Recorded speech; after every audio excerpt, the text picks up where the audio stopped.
क्या तुमने कभी सोचा है, एक ऐसी कौम जो पहाड़ों को तराश कर महल बनाती थी, जो कहती थी हमसे ज्यादा ताकतवर कौन। मगर जब आसमान का हुक्म आया तो उनके महल मिट्टी के नीचे दबा दिए गए। हजरत नूह अलैहिस्सलाम के बाद एक और कौम पैदा हुई, कौम आद। यमन और ओमान के दरमियान एक इलाके अहकाफ में रहते थे। उनके शहर का नाम था इराम जातुल इमाद, यानी स्तंभों वाला शहर जो आसमान से बात करता था। उनके बदन पहाड़ों की तरह मजबूत, कद बादलों को छू लेते और उनका गुरूर आसमान को चीर देता था। वो कहते, हम ही जमीन के वारिस हैं और हमेशा रहेंगे। अखाफ की रेत में उनके शहरी इलाके दूर दूर तक फैले हुए थे। उनके घोड़ों के पांव से जमीन गूंजती थी। रात को उनके चिरागों की रोशनी दूर तक चमकती, गोया उनका शहर जमीन पर कोई ताज हो। और वे अपनी सभाओं और बैठकों में अक्सर एक ही बात कहते, हम जैसे लोग दोबारा कभी पैदा नहीं होंगे। उनके बच्चे भी छोटी उम्र में पत्थर उठाकर अपनी शक्ति दिखाते और बुजुर्ग गर्व से कहते, हमारे बच्चे भी पहाड़ों को झुकाने वाले हैं। आद के लोगों का एक और अजीब अकीदा था। वो समझते थे कि हवा उनकी गुलाम है। उनके जवान कभी वादी के दरमियान खड़े होकर दोनों हाथों को पहलाते और अपने आप से कहते, देखो, हवा हमारे जिस्म की पैरवी करती है। बुजुर्ग लोग अपनी नशिस्त महफिल में फख्र से कहते, हमारे बाप दादा हवा का रुख बदल देते थे, हमें कौन रोक सकता है।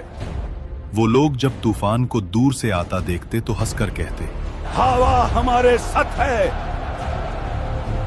ये हम पर नहीं हमारे दुश्मनों पर पड़ेगी। लेकिन उन्हें क्या पता था कि आने वाली हवा उनकी सबसे बड़ी दुश्मन बन चुकी है।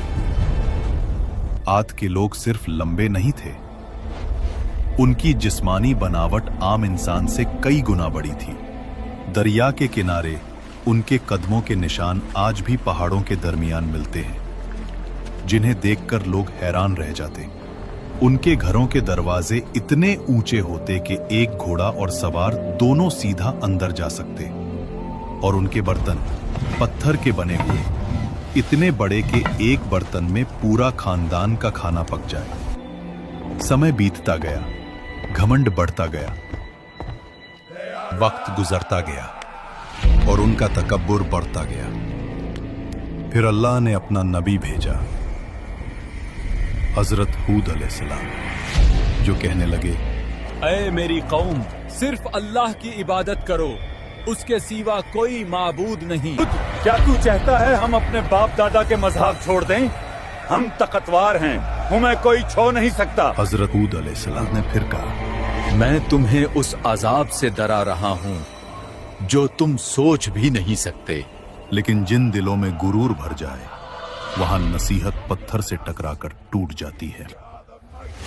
हजरत हूद अलैहिस्सलाम रोज उनके बाजारों, उनके महलों, उनके दरवाजों के पास जाकर आखिरी दावत देते। कभी उनके सरदार हंस के कहते, हूद, तेरी बात में दम होता तो हमारे महल कब के गिर चुके होते। कभी कोई बच्चा उनकी आवाज का मजाक उड़ा देता और कुछ लोग उन्हें देखकर रास्ता बदल लेते, कहीं उन्हें अल्लाह का खौफ उनकी आंखों में भर न जाए। एक दिन हूद अलैहिस्सलाम उनकी असेंबली में गए, जहां उनके सरदार सोने के तख्तों पर बैठे थे। हूद अलैहिस्सलाम ने कहा, अल्लाह की बनाई हुई कुदरत का निजाम देख लो, तुम्हारी ताकत कुछ भी नहीं। मगर उनके सरदार हंस पड़े। ये छोटे वादे बंद कर, अगर अजाब आता है तो हम अपनी ताकत से उसे रोक लेंगे। अजाब से कुछ दिन पहले आद की वादी में एक अजीब मंजर हुआ। रात को आसमान में एक गहरी गूंज सुनाई दी। न बादल गरजा, न बिजली चमकी, मगर वादी में ऐसे लगा जैसे कोई दूर से पुकार रहा हो। आद के लोग इस आवाज को सुनते और आपस में कहते, यह तो पहाड़ों की आवाज है। अलैहिस्सलाम जो कहने लगे, ये रहमत की पुकार नहीं, ये तंबे है। दूसरी रात जमीन हल्की सी हिली, मगर इतनी कम कि सिर्फ जानवर बेचैन हुए। देखो, इंसान हंस पड़े। जमीन भी हमारी ताकत से डरती है। उन्हें नहीं पता था ये जमीन का आखिरी एतराज था। फिर आया अल्लाह का फैसला। सबसे पहले उन पर कहत आया। 3 साल तक एक बूंद बारिश ना हुई। नदियां सूख गईं, बाग जल गए, जमीन पत्थर बन गई। लोग आसमान की तरफ देखते रहे, कब बारिश आएगी। लेकिन आसमान से जवाब आया, खामोशी। पहले साल उन्होंने कहा, ये तो मामूली सा मसला है, हम ताकतवर लोग हैं। दूसरे साल प्यास ने उनकी जुबानें सुखा दी। खाली मटके दीवारों से टकराते, जानवर प्यास की वजह से गिरने लगे। तीसरे साल आद की जमीन से वो हंसी, वो फक्र, वो आवाज ही गुम हो गई जो कभी आसमान को टकराने का दावा करती थी। और जब लोग हूद अलैहिस्सलाम के पास आए तो वो उन्हें देखकर रोए नहीं, बस इतना कहा, अब अजाब का वक्त करीब है। फिर एक दिन 3 बादल नजर आए, एक लाल, एक सफेद,